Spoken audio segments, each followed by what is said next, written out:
शारीरिक शिक्षा कक्षा 7 अध्याय योग शिक्षा। तो सबसे पहले आते हैं बहुविकल्पीय प्रश्न। पहला है विशिष्ट व्यक्तित्व प्राप्ति का साधन है व्यायाम, योग, शारीरिक, इनमें से कोई नहीं, तो इसका आपका उत्तर है योग। अष्टांग योग में धारणा किस क्रमांक पर है? तो इसका देख लीजिए, यम, नियम, आसन, प्राणायाम, प्रत्याहार, धारणा। तो धारणा जो है वो 6ठे नंबर पर है। मन, वचन व कर्म से चोरी न करना, अहिंसा, अस्तेय, नियम, अपरिग्रह। तो इसका उत्तर होगा मन, वचन व कर्म से चोरी न करना कहलाता है अस्तेय।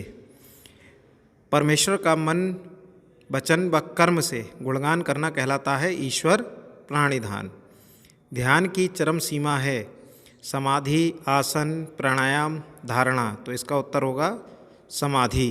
ध्यान की जो चरम सीमा है वो समाधि है। इसके बाद में आता है आपके सत्य व असत्य। पहला है विशिष्ट व्यक्तित्व योग से ही संभव है। ये बिल्कुल सत्य है।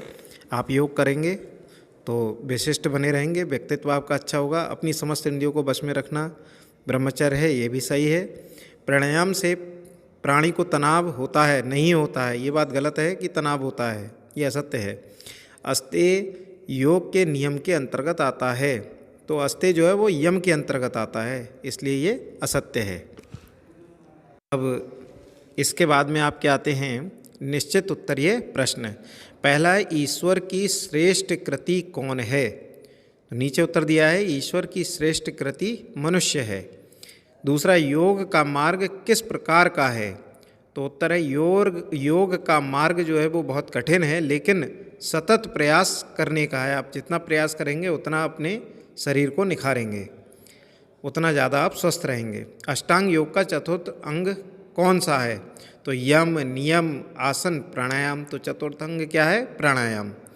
चौथा, नियम कितने होते हैं? नियम भी 5 होते हैं, और अगर प्रश्न आ जाए यम कितने होते हैं, वो भी 5 होते हैं। योग शब्द संस्कृत की किस धातु से बना है? तो ये युज धातु से बना है। इसके बाद में आता है लघुत्तरीय।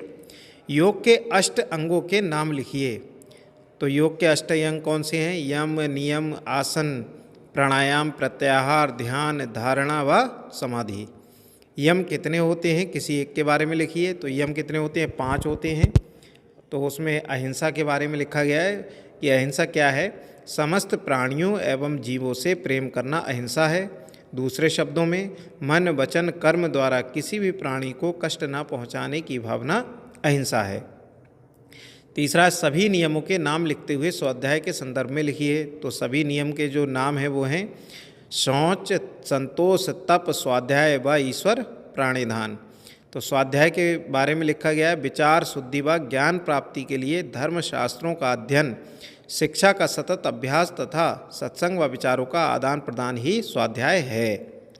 उसके बाद में चौथा प्रश्न है आसन क्या है? तो चौथा है इसका उत्तर शरीर को स्थिर रख मानसिक सुख प्राप्त करने की स्थिति आसन है। आसन से शरीर स्वस्थ बनता है। इंद्रियों पर संयम आसन के द्वारा ही संभव है। इसके द्वारा आलस्य, प्रमाद और सुस्ती भी दूर होती है। पांचवा है महर्षि पतंजलि के अनुसार योग क्या है? पतंजलि इसमें लिखा हुआ है लेकिन पतंजलि है, तो उत्तर है इसका महर्षि पतंजलि के अनुसार चित्त की प्रवृत्तियों का निरोध ही योग है। इसका मतलब ये भी कहा जा सकता है कि शारीरिक एवं मानसिक अभ्यास के द्वारा मन एवं शरीर का आत्म साक्षात्कार करा देना ही योग है।